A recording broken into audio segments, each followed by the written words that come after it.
পড়ালেখা যদি বিদেশেই করতে চান তাহলে আপনাকে কিন্তু অনেক কিছু আগে থেকেই জানতে হয়। বিদেশে পড়ালেখা করার জন্য কি বিষয়গুলো জানতে হয় সেটাই যদি আপনি না জানেন তাহলে কিন্তু বিভিন্ন এজেন্সি বা বিভিন্ন মানুষের কাছে গিয়ে আপনার জানার খাতাটা হয়তোবা বড় হবে, কিন্তু আসলে আপনি সলিউশনটা পাবেন না। কোথায়, কিভাবে, কেন আপনার ডিসিশন নেওয়া দরকার।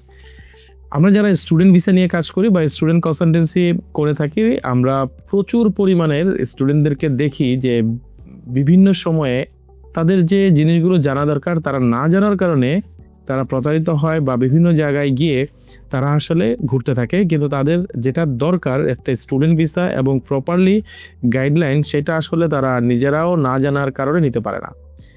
আপনারা যারা বিদেশে পড়ালেখা করবেন চিন্তা করছেন গত 2 বছর ধরে, বিশেষ করে আমি এখন ভিডিওটা করছি যারা এই মুহূর্তে এইচএসসির স্টুডেন্ট, আপনারা উচ্চশিক্ষার জন্য ভালো কোনো রাষ্ট্রে যেতে চান বা কোন রাষ্ট্রে যাবেন আপনাদের এই প্রশ্নগুলো মনে ঘুরপাক খায় তাদের জন্য।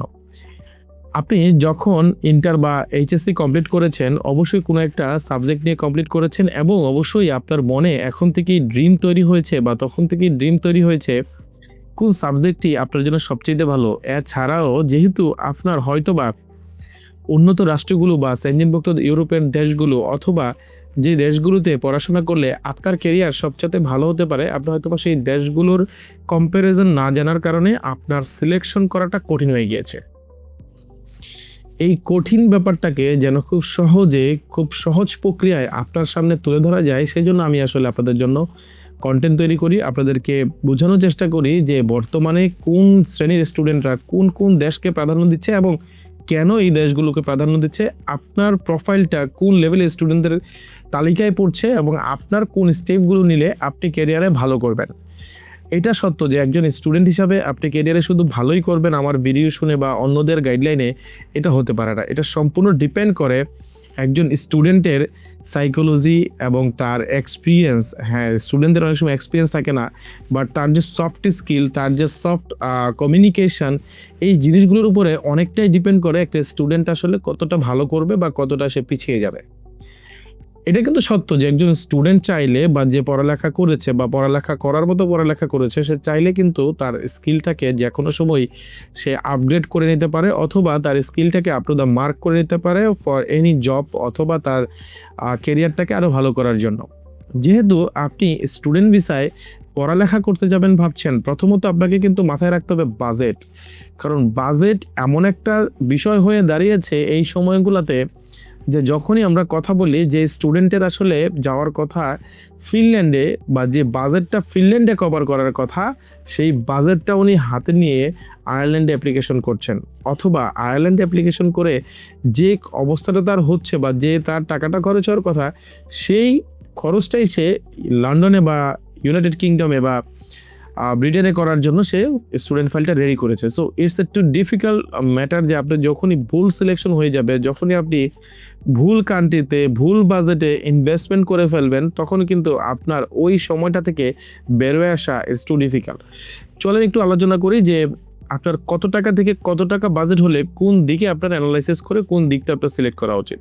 প্রথমত যদি আপনি স্টুডেন্ট ভিসায় ইউরোপটাকে সিলেক্ট করেন, বিশেষ করে আমি যেহেতু অনেক বছর ধরে ইউরোপিয়ান কান্ট্রিগুলো নিয়ে কাজ করি সেই জন্য আমি এই মুহূর্তে আপনাকে সরাসরি বলতে পারি যে কোন দেশে কেমন বাজেটের প্রয়োজন। যদি আপনি একটু চিন্তা করেন স্টুডেন্ট ভিসায় মাল্টা একটা সেনজেনভুক্ত দেশ, আপনারা জানেন মাল্টাতে আপনি পড়ালেখা করতে যাবেন তাহলে আপনার 12 থেকে 13 বা অ্যাটলিস্ট 14 লাখ টাকার মতো আপনাকে কিন্তু অবশ্যই আপনাকে বাজেট রাখতে হবে।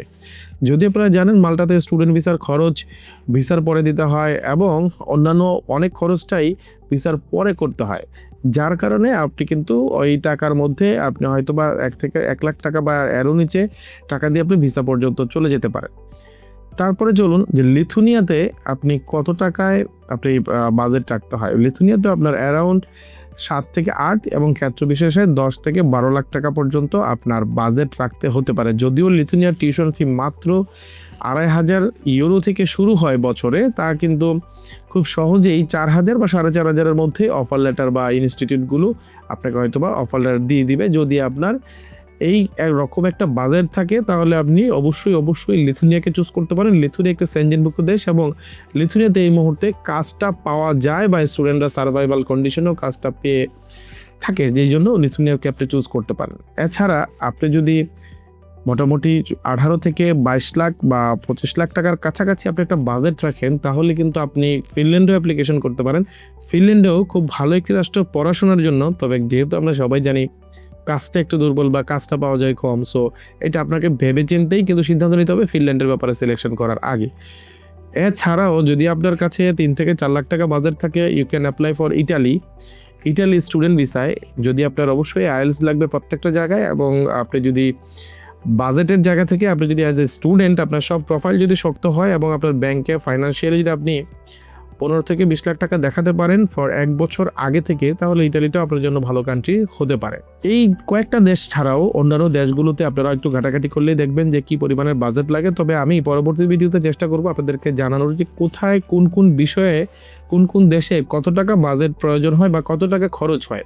এই খরচগুলো আসলে কিভাবে আপনি নিজে থেকে করতে পারেন এবং কিভাবে আপনি এই খরচগুলো করে নিজে নিজে একটি স্টুডেন্ট ফাইল প্রপারলি ম্যানেজ করতে পারেন। সো এই বিস্তারিত জিনিস যদি আরও আপনার জানার আগ্রহ থাকে, আপনি যদি আমার কাছ থেকে আশা করেন যে পরবর্তী ভিডিওতে আমি আপনাদেরকে আরও স্পেসিফিক ইনফরমেশন দেই, তাহলে আমার ভিডিও নিচে কমেন্ট করুন কোন টপিক্সের উপরে পরবর্তী ভিডিওটা আপনারা চান এবং কি কি জিনিস আপনাদের জন্য আমি ভিডিও তৈরি করতে পারি। সো ধন্যবাদ, দেখা হচ্ছে পরবর্তী কোনো ভিডিওতে।